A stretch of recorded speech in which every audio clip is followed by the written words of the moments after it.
আপনার জন্য খাবার নিয়ে আসছি, আসেন। তুমি খাবার আনতে গেছো কেন? এই যে বেলা করা যে এখনো যান নাই খাইতে, তাই ভাবলাম খাবার নিয়ে যাই। তাই বলে তুমি এনে খাবার নিয়ে এবা? হাতে কটা কাম বাকি আছে, ভাবলাম শেষ করে যাবো। তুমি খাইছো? না। তুমি খাও নাই কেন? এমনি গলি হইব? খাইতে হইব না? তুমি না খেলে আমার পেট দিয়ে খাবার নামবো? বাবা, মাছের তরকারি রাঁধছো? হা করো। না না না, আমি খাবো না, আপনি খান। তুমি না খেলে আমিও খাবো না, করো হা করো। শোনো আয়শা, এই দুনিয়ায় তুমি ছাড়া আমার কেউ নাই। আমার যা কিছু সব তোমারই লইয়া। কি হয়েছে? আসার পর থেকে দেখতেছি মন খারাপ। কোনো সমস্যা? আজ আমার ইন্টার পরীক্ষার রেজাল্ট দিছে, পাস টাস করছো? A+ পাইছি। আর এটা তো খুবই খুশি সংবাদ। তো তুমি মন খারাপ করতেছো কেন? এই রেজাল্ট দিয়ে আমি কি করব?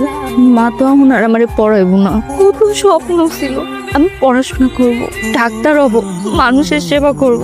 আমি খুব কষ্ট করে করে পড়ছি, প্রতিটা পরীক্ষায় ভালো রেজাল্ট করছি, কিন্তু এখন তো আমার স্বপ্নই পূরণ হইব না। কে কইছে তোমার স্বপ্ন পূরণ হলো? আরে আমি তো আছি, আমি তোমার স্বপ্ন পূরণ করবো, তোমার পাশে থাকবো, তুমি পড়বা।